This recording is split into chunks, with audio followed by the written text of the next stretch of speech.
চলে এসেছি আরও একটা নতুন ভিডিও নিয়ে। আশা করি তোমরা সকলে খুব ভালো আছো, আর আমরাও বেশ ভালোই আছি। তবে প্রচণ্ড ব্যস্ততা। প্রতি বছরই কিন্তু এই পুজোর সময়টা এরকমই হয়, ঘরদোরের প্রচুর কাজ থাকে, কিছু কেনাকাটা থাকে। সেই জন্য বড় ভিডিও বানানোটা এই মুহূর্তে একটুখানি অসুবিধা। ছোট ভিডিওই থাক বরং, যেটা বানাতেও সুবিধা, দেখতেও সুবিধা সকলের। তো যাই হোক, গতকাল ছিল গণেশ চতুর্থী। প্রথমে বুঝতেই পারছিলাম না যে মন্দিরে যাবার একটু সময়টা বের করতে পারবো কিনা। দুপুরবেলা যাই হোক একটুখানি সময় বের করা তো গেল। প্রথমেই চলে এলাম এমইএস এর কাছে। মিঠাস বলে একটা দোকান রয়েছে, সেখান থেকে কয়েকটা মিষ্টি কিনবো আর কি। তো মিষ্টি আনতে এসে দেখি পছন্দের মিষ্টি সব নাকি বিক্রি হয়ে গেছে সাত সকালে। তো দেখা যাক কি পাওয়া যায় এখন।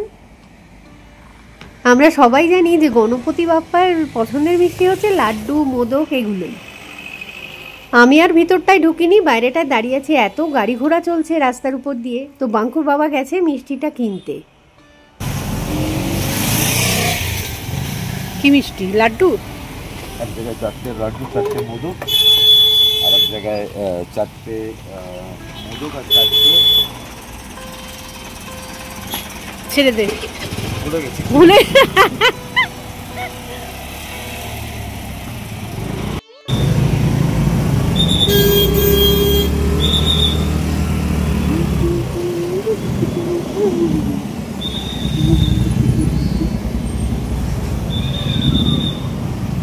কি অবস্থা রাস্তার। পুরো রাস্তা জুড়েই গাড়ি ঘোড়ার ভিড়, সেগুলোই ঠেলে ঠুলে আর কি সামনের দিকে এগোনো। চলে এসেছি রেঞ্ঝার আরআর কলোনির গণেশ মন্দিরের সামনে। পুজোর দিনে ভিড় হবে এটাই তো স্বাভাবিক ব্যাপার। তো বকবক না করে বরং ভিতরটায় ঢুকি আগে।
পুজো দেওয়ার পালা তো শেষ হলো।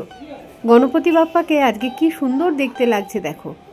তো এবার একটুখানি প্রসাদ গ্রহণ করতে হবে। তো এখানে সেই জন্যই ওয়েট করছি। হাতের উপরে ভোগ প্রসাদ তো এসে হাজির।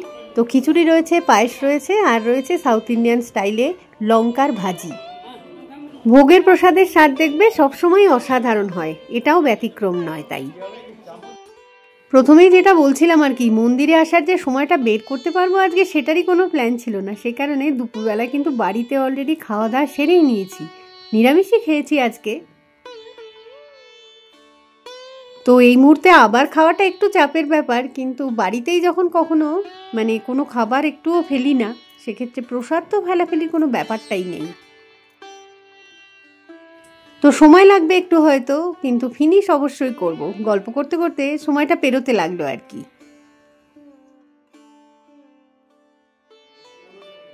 হ্যাঁ, এমন সুন্দর একটা জমজমাটি পুজোর আসর কিন্তু ঢাকের বাদ্যি ছাড়া অসম্পূর্ণ। চলো সেটাও শোনাই।